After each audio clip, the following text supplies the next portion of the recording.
ಏನ್ ನಾಚಿಕೆ ಮಾನ ಮರ್ಯಾದೆ ಇದ್ರೆ ತಮ್ಮ ತಟ್ಟೆಯಲ್ಲಿ ಕತ್ತಿ ಬಿದ್ದಿದ್ವಿ, ಅದನ್ನು ನೋಡ್ರಿ. ಆಮೇಲೆ ಬಿಜೆಪಿಯ ಎಲ್ಲರೂ ಮೇಲಿಂದ ಹಿಡ್ಕೊಂಡು ಕೆಳಗಿನವರೆಗೂ SC ST ಗಳಂದ್ರೆ ಇವ್ರಿಗೆ ಸಹಿಸ್ಕೊಳಕ್ಕೆ ಸಾಧ್ಯ ಆಗಲ್ಲ.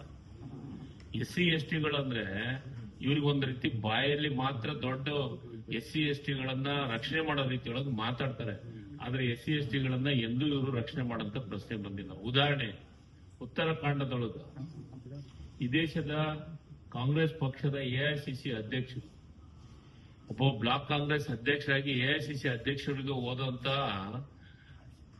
ಮಲ್ಲಿಕಾರ್ಜುನ್ ಖರ್ಗೆ ಸಾಹೇಬರು ಭಾಷಣ ಮಾಡಿದ ಜಾಗಕ್ಕೆ ನೀವು ಹೋಮ ಹವನ ಮಾಡ್ತೀರಂದ್ರ ನೀವು SC ST ಗಳ ಬಗ್ಗೆ ಮಾತಾಡಕ್ಕೆ ಯಾವ ನೈತಿಕ ಹಕ್ಕಿದೆ ನಿಮ್ಗೆ?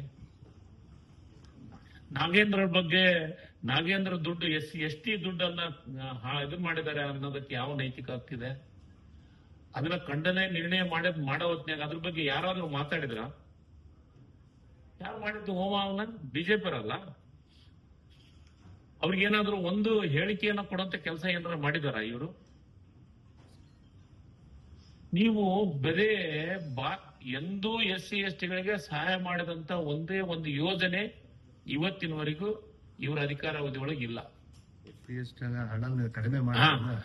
ನಾವು SC ST ನ 24.1% ಬಜೆಟ್ ನೊಳಗಿರೋ ದುಡ್ಡನ್ನ ಮಾಡ್ಬೇಕಂತ ಅಂದವ್ರಿಗೆ ಇವತ್ತು ಅದಕ್ಕೆ ಉಳ್ಕಂತ ಕೆಲಸ ಮಾಡ್ತಾರೆ. ಯಾವ SC ST ಗಳಿಗೆ ಸಹಾಯ ಮಾಡಿದಂತ ಉದಾಹರಣೆ ಒಂದೇ ಒಂದು ಉದಾಹರಣೆ ಹೇಳಿ ಅಶೋಕ್ ಅವ್ರು ಹೇಳಿ. ಚಲವಾದಿ ನನಗೇನ್ ಅನ್ಸುತ್ತ, ಇನ್ನೂ ತೂಸ್ತಿಸ್ ಹೋದ್ಮೇಲೆ ಹಿಂಗೆ ಹೋದ ಚಲವಾದಿ ನಾರಾಯಣ ಸ್ವಾಮಿ ಅವರು ಚೇರಿಗೇನು ಹೋಮ ಹವನ ಮಾಡಂತ ಪರಿಸ್ಥಿತಿ ಬಂದ್ರು ಆಶ್ಚರ್ಯ ಪಡಬೇಡಿ.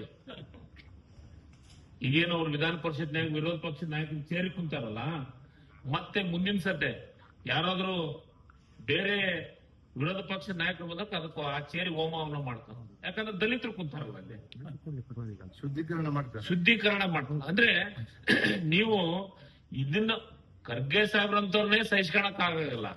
ಇನ್ನು ಚಲವಾದಿ ನಾರಾಯಣ ಸ್ವಾಮಿನ ಏನು ಸಹಿಸ್ಕೊಂತೀರಿ? ನಾಗೇಂದ್ರನ್ ಏನ್ ಸಹಿಸ್ಕೊಂತೀರಿ? ನೀವು ನಾಗೇಂದ್ರ ಅವ್ರನ್ನ ಏನ್ ಸಹಿಸ್ಕೊಂತೀರಿ?